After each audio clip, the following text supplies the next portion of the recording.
everyone, this is Lalita ma'am and welcome back to my channel Mastermind. Today I have brought the topic non-uniform motion or acceleration. So let us explore today's topic non-uniform motion or acceleration. This topic non-uniform motion belongs to class 9th chapter 1 motion, class 9th physics chapter 1 motion. In our previous videos we have already discussed about the terms distance, displacement, speed and velocity. Okay, so the next topic of this chapter is non-uniform motion or acceleration. Now let us try to understand what is non-uniform motion. To understand non-uniform motion, before that let us once recall what is uniform motion. Uniform motion, the type of motion in which object covers equal distance in equal interval of time. Okay, so if any object is moving and if that object covers equal distance in equal interval of time, then that type of motion is considered as uniform motion. But on contrary, what if the object does not cover equal distance in equal interval of time? Let us say, suppose a car has started moving from point A. Okay, now this car moves from A to B. Now throughout the journey, when it is moving from point A to B, it took total time taken by the car for this journey. Let us say it is 5 hours. Okay, now during these 5 hours, if you take time interval of 1 hour each, then after every 1 hour, the car has covered, let us say 30 kilometers. Okay, so the distance covered by the car in 1 hour is 30 kilometers. So then in 2 hours it will be 60, 3 hours 90. In that way in 5 hours the total distance covered by the car will be 150 kilometers. Now in this example you can observe that this time interval was 1 hour and the distance covered was 30 kilometers. So in equal in this case the car has covered equal distance in equal interval of time. That time interval is 1 hour and equal distance is 30 kilometers. So this type of motion of the car or any object is known as uniform motion. Now what if the car doesn't cover equal distance in equal interval of time? Then what type of motion is it called? So such type of motion is known as non-uniform motion. Now if an object is performing non-uniform motion, now what are the possibilities? Like as we have already discussed in the previous topics, like speed and velocity some terms. Yes, if an object does not have equal velocity, then we can say that it is non-uniform motion. Now for example, okay, there is an object which starts its motion from A. Okay, now when it starts, initially the speed of this object would be 0 when it started from rest. So here the speed or the velocity will be 0. This velocity with which the object starts motion is known as initial velocity. Here this u, we have represented u for initial velocity. Initial velocity is represented by the term u. Okay, then at this time t equals to t1. Let us say the time interval was t1. Then when the object reached B, the velocity was v. So will it remain same? No. After a particular period of time, let us say after time t2, the velocity of the object was v. So this v, if you are considering this time interval, so during this time v is the final velocity. The final velocity is v. Okay, so we can say that there is a initial velocity u and final velocity v. So now initially as it was 0, but when the car reached the point B, the car was moving with some velocity. That value of velocity is v, which is final velocity. So the change in the velocity of the car, that change which has occurred initially from 0 to then some value, this change in velocity is given by v minus u. And what is the time interval for which this change has occurred? That time interval is t. That t is t2 minus t1. Suppose, let us say this is 1 hour, 2 hour, or how many hours it may be. So this time interval is t. So this change in velocity per unit time is known as the term acceleration.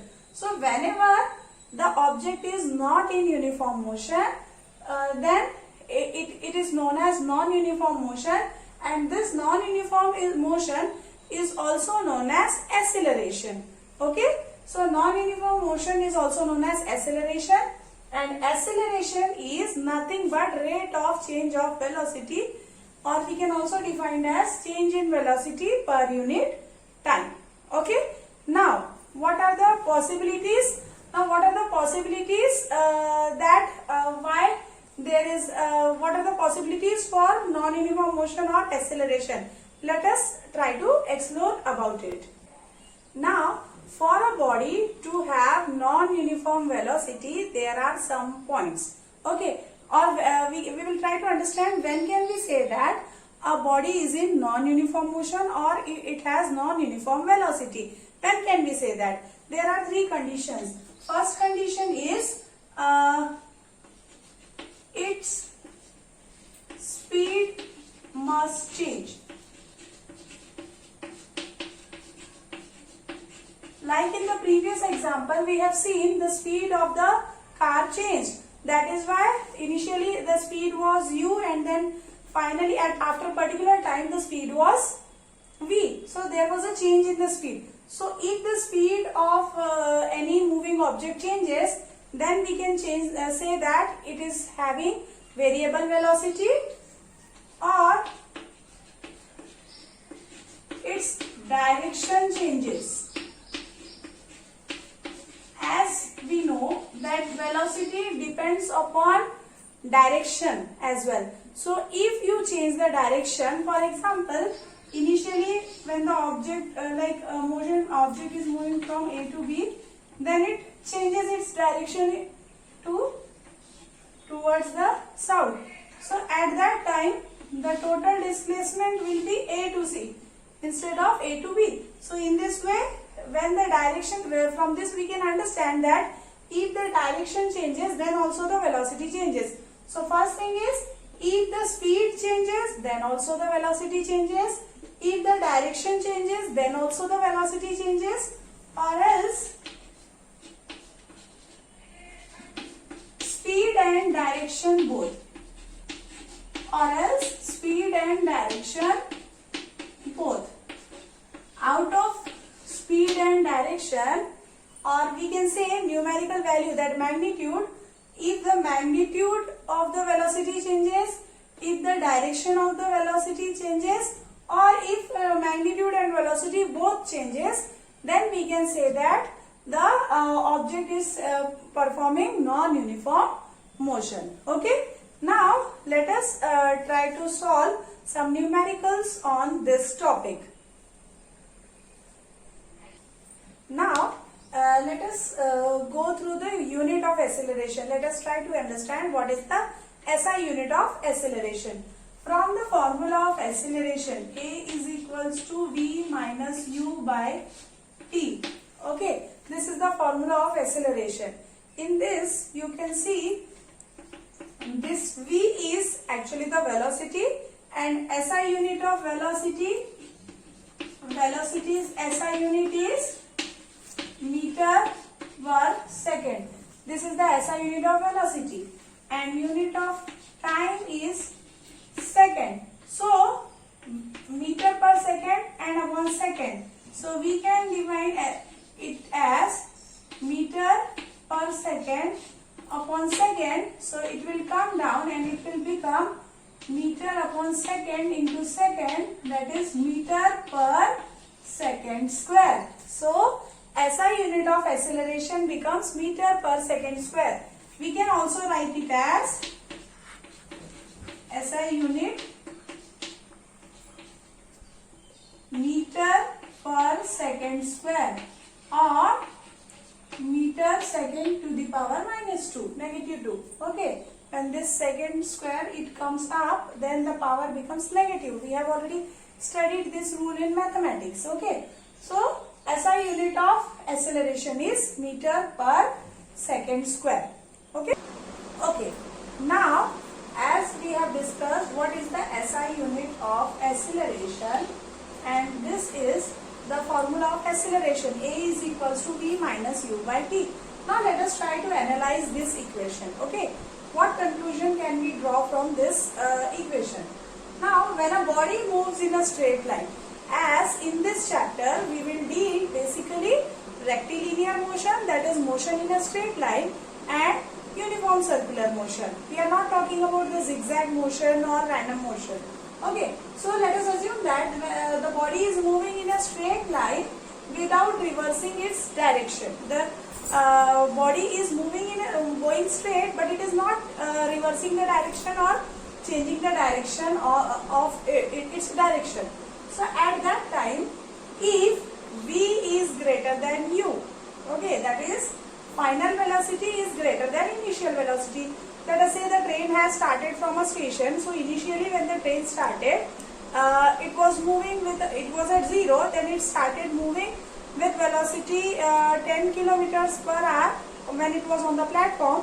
But then after reaching to certain place, the velocity of the train became 60 km per hour or 70 km per hour. So initial velocity is 0 or let us say 10 and final velocity is 60.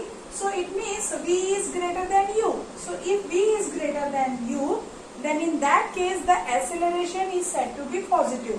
So at that time the acceleration becomes positive, and this type of acceleration is known as positive acceleration. Now in the second case, or on contrary, if V is less than U, now when will it happen? Final velocity is less than initial velocity.